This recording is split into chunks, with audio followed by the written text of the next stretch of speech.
मान लीजिए कि आपका चयन एक अत्यंत रोचक खेल को खेलने के लिए किया गया है, जिस खेल का नाम है कौन बनेगा करोड़पति।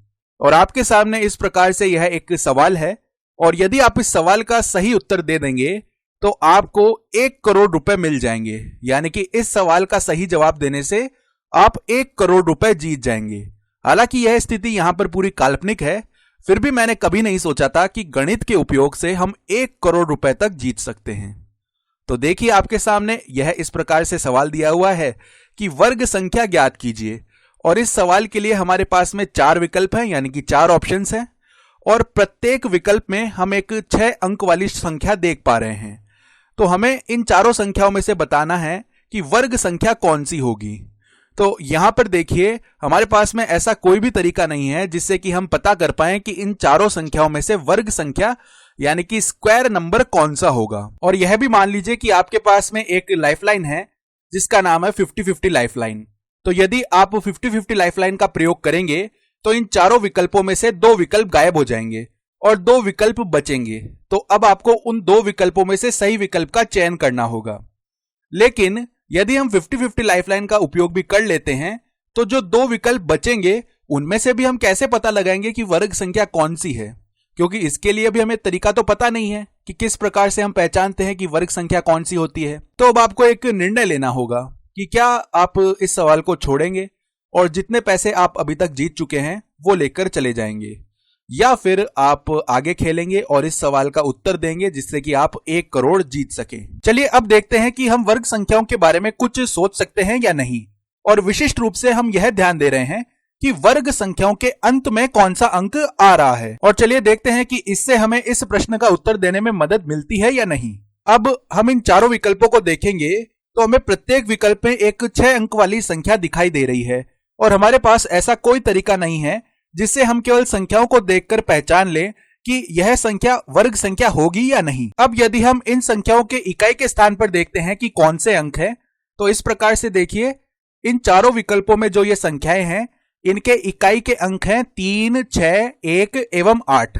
और हम जानते हैं कि वर्ग संख्याओं से संबंधित एक बहुत ही रोचक गुणधर्म यानी कि इंटरेस्टिंग प्रॉपर्टी होती है कि वर्ग संख्याओं के इकाई के स्थान पर कुछ विशिष्ट अंक ही आ सकते हैं। तो इस प्रकार से यदि हम वह गुणधर्म लिख लेना चाहें तो वह गुणधर्म कहता है यदि किसी संख्या के इकाई के स्थान पर 2, 3, 7, 8 ये अंक हैं तो वह वर्ग संख्या नहीं हो सकती। अब इस गुणधर्म से हम यह साफ तौर पर कह सकते हैं कि विकल्प ए सही नहीं हो सकता और विकल्प डी भी सही नहीं हो सकता। तो या तो विकल्प बी सही है या विकल्प सी सही है। अब क्योंकि आपके पास में यह 50-50 लाइफलाइन है और मान लीजिए आपके पास में अवसर है कि आप अपने लाभ के लिए इसका प्रयोग कर रहे हैं, और उसके पश्चात कुछ ऐसा होता है, क्योंकि हमें पता है कि 50-50 लाइफलाइन से 2 जो गलत विकल्प हैं वे गायब हो जाएंगे।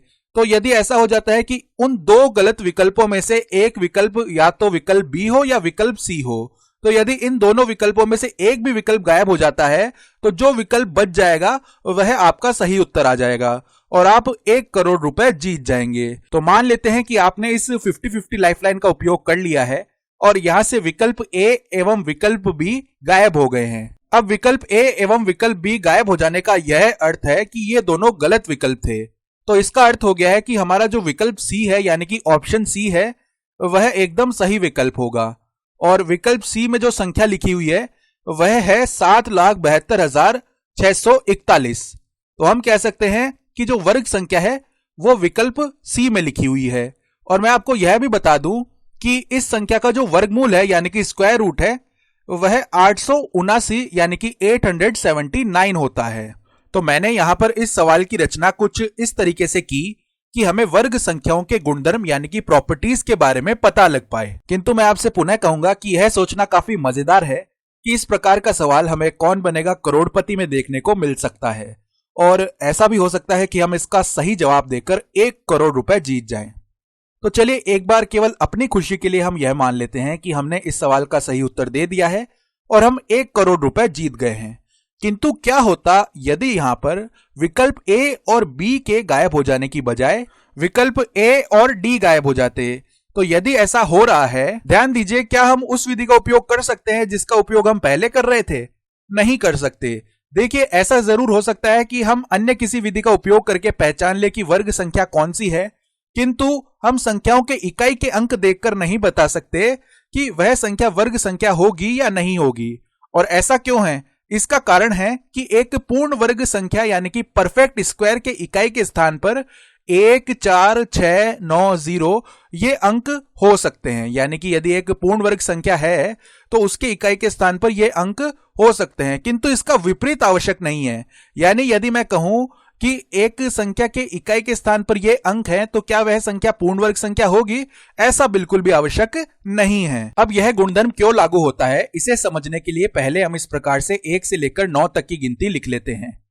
अब यदि हमारे पास कोई भी संख्या होगी तो उस संख्या के इकाई के स्थान पर या तो इनमें से कोई संख्या आएगी या यहां पर 0 भी ले सकते हैं, क्योंकि 0 भी उस संख्या के इकाई के स्थान पर आ सकता है। तो यदि अब हम उस संख्या का वर्ग कर रहे हैं तो उस वर्ग के परिणाम में जो हमें संख्या मिलेगी उस संख्या के इकाई के स्थान पर वही अंक आएगा जो कि हमें इन संख्याओं के वर्ग से प्राप्त होगा। जैसे कि 0 का वर्ग करने पर हमें यहां पर 0 ही मिलेगा, 1 का वर्ग करने पर हमें यहां पर 1 मिलेगा, 2 का वर्ग करने पर हमें 4 मिलेगा, 3 का वर्ग करने पर 9 मिलेगा, 4 का वर्ग यानी कि स्क्वायर करने पर हमें 16 मिलेगा। तो यहां हम इस 6 पर ही ध्यान देंगे। फिर 5 का वर्ग करने पर हमें 25 मिलेगा, तो यहां हम इस 5 पर ही ध्यान देंगे। 6 का वर्ग करने पर हमें 36 मिलेगा, तो यहां हम इस 6 पर ही ध्यान देंगे। 7 का वर्ग करने पर हमें यहां पर 49 मिलेगा यानी कि 49 मिलेगा, तो हम इस 9 पर ही ध्यान देंगे। 8 का वर्ग करने पर हमें यहां पर 64 मिलेगा, तो हम इस 4 पर ही ध्यान देंगे। 9 का वर्ग करने पर हमें 81 मिलेगा, तो हम इस 1 पर ही ध्यान देंगे। तो यहां पर हम कुछ विशिष्ट संख्याओं पर ही ध्यान देने वाले हैं। और वे कौन कौन सी संख्याएं हैं? देखिए, यहां पर 0, 1, फिर 4, फिर हम यहां से 9 चाहेंगे, फिर देखिए यहां पर 6 है तो 6 लिख लेते हैं, और यहां पर 5 भी हैं, और उसके पश्चात तो इन्हीं अंकों की पुनरावृत्ति है। तो हम कह सकते हैं जो ये हमने यहां पर अंक लिखे हैं ये वे संख्याएं हैं जो वर्ग संख्या में इकाई के स्थान पर दिखाई देती हैं। किंतु मान लीजिए कि मेरे पास में एक संख्या है 44 यानी कि 44, तो हम देख सकते हैं कि इसके इकाई के स्थान पर 4 है। तो क्या यह संख्या एक वर्ग संख्या यानी कि स्क्वायर नंबर है? ऐसा बिल्कुल नहीं है। 44 एक वर्ग संख्या नहीं होती है। तो हम यहां से यह कह सकते हैं कि जो वर्ग संख्याएं होती हैं उनके इकाई के स्थान पर ये अंक हमें दिखाई देते हैं, यानी कि ये संख्याएं होती हैं। किंतु यदि किसी भी संख्या के इकाई के स्थान पर इनमें से कोई अंक है तो हम यह नहीं कह सकते हैं कि वह संख्या वर्ग संख्या ही होगी। तो ये जो संख्याएं हैं यानी कि ये जो अंक हैं ये तो वर्ग संख्या के इकाई के स्थान पर दिखाई दे सकते हैं। तो जो बच गए हैं अंक यानी कि यहां से जो बचे हुए अंक है वे लिख लेते हैं, जो कि 2, 3, 7, 8 हैं। तो ये किसी वर्ग संख्या में इकाई के स्थान पर नहीं दिखाई देते हैं, तो हमने यहां से यह भी लिख लिया है। चलिए अब ध्यान देते हैं कि विषम संख्या यानी कि ऑड नंबर का वर्ग करने पर हमें किस प्रकार की संख्या प्राप्त होती है। तो जब भी हम एक विषम संख्या का वर्ग करते हैं तो परिणाम में जो हमें संख्या मिलेगी उस संख्या के इकाई के स्थान पर सदैव एक विषम संख्या होगी।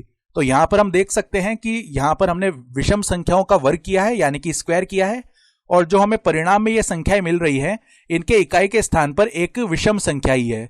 तो यह एक अच्छी ध्यान देने योग्य चीज है। तो चलिए इसी प्रकार हम देखते हैं कि सम संख्याओं का वर्ग करने पर क्या होगा। तो जब भी इस प्रकार से हम सम संख्याओं यानी कि इवन नंबर्स का स्क्वायर करेंगे तो जो हमें परिणाम में संख्या मिलेगी उसके इकाई के स्थान पर हमें एक सम संख्या यानी कि इवन नंबर ही मिलेगा। और आप चाहें तो यहां से इकाई के अंक देख सकते हैं जो कि 4, 6, 6, 4, 0 है। तो ये सारी की सारी सम संख्याएं हैं। एक और यहां से अत्यंत ध्यान देने योग्य चीज है कि ये जो हमारे पास वर्ग आए हैं इनके यदि हम इकाई के अंक देखते हैं तो हम यह पता लगा सकते हैं कि यहां पर जो वर्गमूल हैं उनके इकाई के अंक क्या आ रहे होंगे। तो इस प्रकार से इस पर भी हम ध्यान दे सकते हैं। तो देखिए यदि पूर्ण वर्ग में इकाई के स्थान पर आने वाला अंक जो है वह 9 है तो यहां से वर्गमूल में इकाई के स्थान पर आने वाला अंक क्या होगा? वह अंक या तो 3 हो सकता है या 7 हो सकता है, क्योंकि हमने देखा था कि 3 का जो वर्ग है वह 9 होता है और 7 का वर्ग 49 होता है। तो हम कह सकते हैं कि वर्गमूल में इकाई के स्थान पर जो आने वाला अंक है वह या तो 3 होगा या 7 होगा। अब क्या हो यदि पूर्ण वर्ग में इकाई के स्थान पर आने वाला अंक 6 हो? तो हम जानते हैं कि 4 का जो वर्ग है यानी 4 का जो स्क्वायर है वह 16 होता है और 6 का जो वर्ग है वह 36 होता है।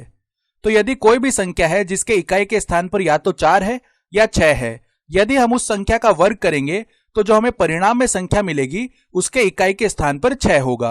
तो हम कह सकते हैं कि यदि पूर्ण वर्ग में इकाई के स्थान पर आने वाला अंक 6 है तो वर्गमूल में इकाई के स्थान पर आने वाला अंक या तो 4 होगा या 6 होगा। तो मैं अब आपको कहूंगा कि आप 1 से लेकर 20 तक के सभी वर्ग लिखिए और यह देखिए कि जिन गुणधर्मों की हमने यहां पर बात की है वे वहां पर लागू हो रहे हैं या नहीं।